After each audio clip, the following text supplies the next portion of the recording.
নিযুত কোটি মানুষের ভিড়ে আল্লাহর খলিল ইব্রাহিমকে যে বলবে ইয়া খলিলুল্লাহ, ও আল্লাহর খলিল, আল্লাহ আপনাকে বড্ড ভালোবেসেছেন, আপনি কাবা বানিয়েছেন, আল্লাহ আপনাকে বড্ড পছন্দ করেন।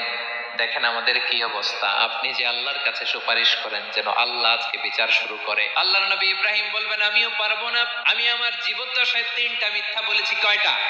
আসলে মিথ্যা না, একটু টুইস্ট করে কৌশল করে কথা বলেছিলেন, ওইটাকে হাদিসে মিথ্যা বলা হয়েছে। আমি জীবনে 3টা মিথ্যা বলেছি, জীবন বাঁচানোর তাগিদে কৌশল করে 3টা কথা বলেছি। আজকের এই কঠিন ময়দানে আল্লাহ যদি ওই 3টা কথার ব্যাপারে জিজ্ঞেস করে, লজ্জায় আমি মাথা দেখাতে পারবো না, আমিও পারবো না, আমিও পারবো না। আজকে আল্লাহ এত রেগে আছে, আগে কখনো এত রাগে নাই, পরেও রাখবে না।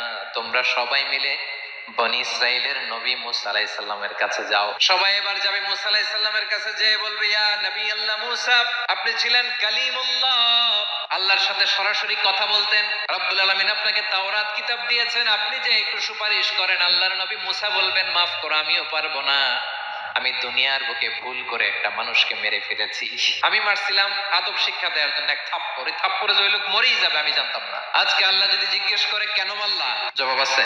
ওই লজ্জায় আমি অনুতপ্ত, আমি পারবো না, আমার এই কথা বলো না। আজকে আল্লাহ বড্ড রেগে আছে, আমি পারবো না। তোমরা আল্লাহর নবী ঈসা আলাইহিস সালামের কাছে যাও। কিয়ামতের ময়দানে মানুষগুলো পাগল পাড়া হয়ে আল্লাহর নবী ঈসা আলাইহিস সালামের কাছে যাবে, যে বলবে নবী ঈসা আপনি রূহুল্লাহ, বাবা ছাড়া আল্লাহ আপনাকে বানিয়েছেন, ইনজিল কিতাব দিয়েছেন, মৃত মানুষকে আপনি জীবিত করতে পারতেন। আজকের এই কঠিন বিপদের দিনে আপনি আমাদের সাহায্য করেন। আল্লাহর কাছে যে বলেন যেন বিচার শুরু করে। ঈসা আলাইহিস সালাম বলবেন আমিও পারবো না, ইন্নী উবিদতু মিন দুনিল্লাহ, আমার উম্মত খ্রিস্টানেরা আল্লাহরে বাদ দিয়ে আমি ঈসার ইবাদত করেছে।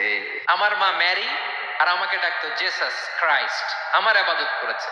যদিও আমি আমার ইবাদত করতে বলি না, ঈসা আলাইহিস সালামও ইবাদত করতে বলেছেন একজনের, তিনি কে? আল্লাহর নবী ঈসা আলাইহিস সালাম বলবেন আমিও পারবো না।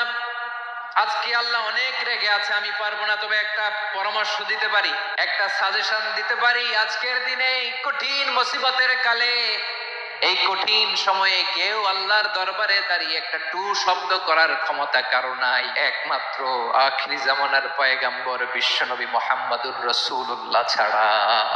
মানুষগুলো এবার আগুনের মধ্যে পানি দিলে যেমনি আগুন নিভে যায়, দাউ দাউ করা হৃদয়ে জ্বলন্ত আগুন তাদের ঠান্ডা হবে। কিয়ামতের ময়দানে ওই বিভীষিকাময় সময়ে মুসিবতের কালে মানুষগুলো পাগল হয়ে বিশ্বনবীকে খুঁজতে আরম্ভ করবে।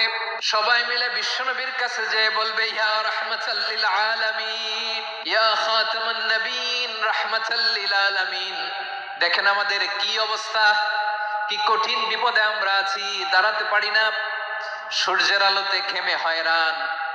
আজকে কেউ সুপারিশ করতে পারবে না। সব নবীরা অপারগতা স্বীকার করেছে, তারা বলেছে আপনি ছাড়া কেউ না